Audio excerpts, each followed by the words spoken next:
Welcome back. Russia has deployed tens of thousands of security forces to protect the Winter Olympic Games that opened Friday in Sochi.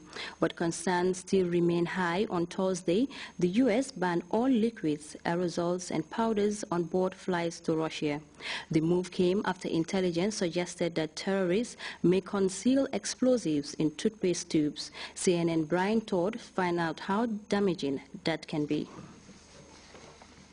Inside a toothpaste tube can be powerful and potentially deadly. This bomb in a toothpaste container blew off a car door, sent parts of it across the quarry in southwestern England, where CNN commissioned this test with the help of Sidney Alford, an expert who helps first responders understand explosives. What kind of damage could this bomb do? I wouldn't like to be in an airplane in which that exploded, not even a big one. For this test, Alford used an explosive called RDX, a white crystalline powder. He mixed it with another ingredient to create a paste. In this container, he filled about 3/4 with his explosive concoction, the rest with toothpaste. It smells and tastes like toothpaste. I have presented this in such a way that somebody giving it a casual inspection will probably pass it. The size of container Alford used is the kind you have to place in checked baggage. But Alford says 2 smaller containers this size, which you can carry on, can also be used. These tubes would have to be attached or placed very near each other to cause a similar explosion. They can be detonated by a heat source. Bombs that were successfully smuggled aboard U.S.-bound airliners in recent years show just how real the threat can be. This is what prosecutors say the 2009 underwear bomb would have looked like if it had gone off. Umar Farouk Abdulmutallab had snuck it onto his flight, landing at Detroit in 2009 by concealing it in his pants. And this is one of 2 printer bombs that were found before they exploded aboard cargo planes bound for the U.S.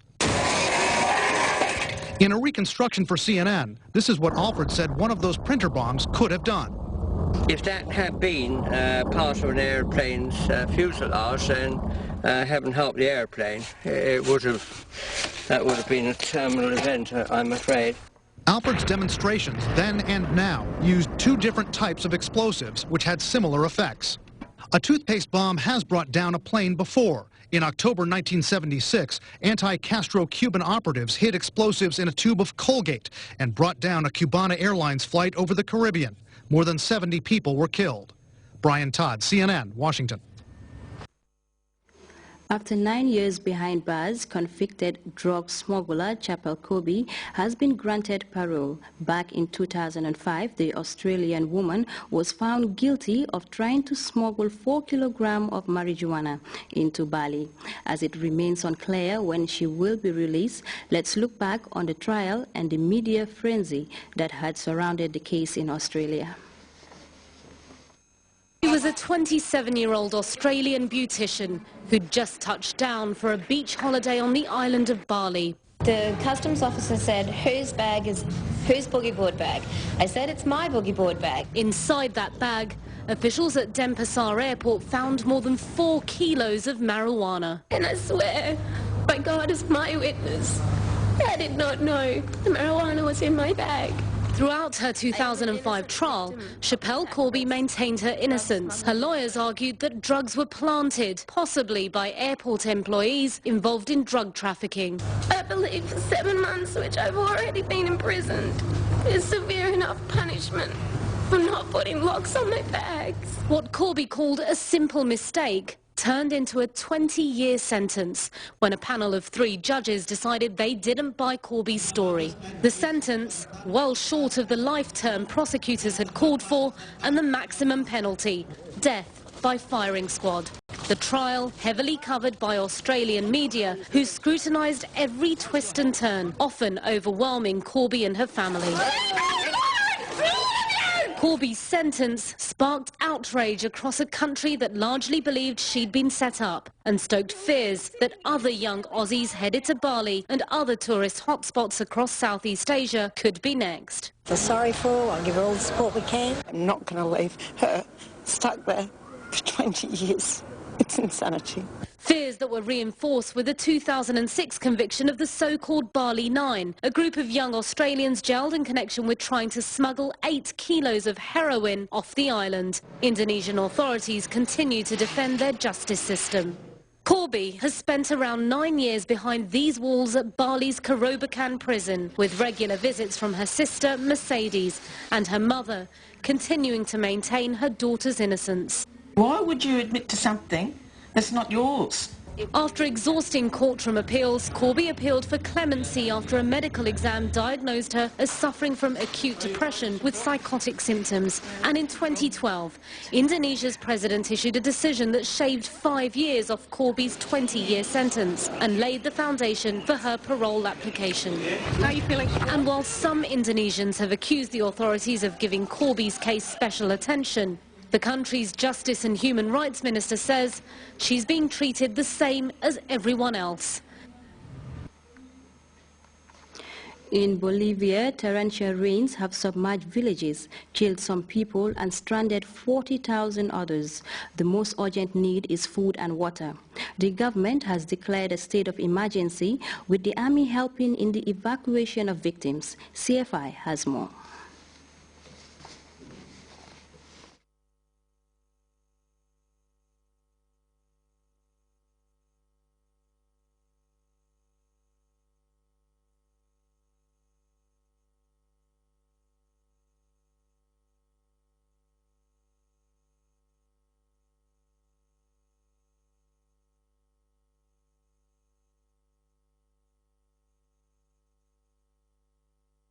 Quick reminder of the day's top stories. The Vice President and Minister for Women's Affairs, Dr. Aja Aissatou Seydi, Friday reiterated the position of the Gambia government in forging genuine partnership that argue well for the interests of the country. Russia has deployed tens of thousands of security forces to protect the Winter Olympics in Sochi, as the U.S. banned all liquids, aerosols and powders on board flights to Moscow. And counting the costs, torrential rains have submerged villages in Bolivia as the army helps in the evacuation of tens of thousands of people stranded in flood waters. That was all in this edition of the news. From me, Winifred Nicole Hadibat, and the rest of the team, thanks for your time and do stick with Grts.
Patronage of the President of the Republic, the party leader and the APRC party presents Peace and Love Extravaganza on Valentine's Day, the night of love, the night to share with all loved ones with the megastar Juliba Kuyate. Come and share these moments with the first couple and your loved ones.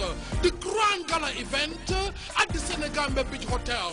Sapphire tables, platinum table, $50,000, and the individual, $1,200. It becomes more interesting with top-notch artist lineup featuring Buddy Bunka, Broke, Kabakel, Sheafal, Amidiba,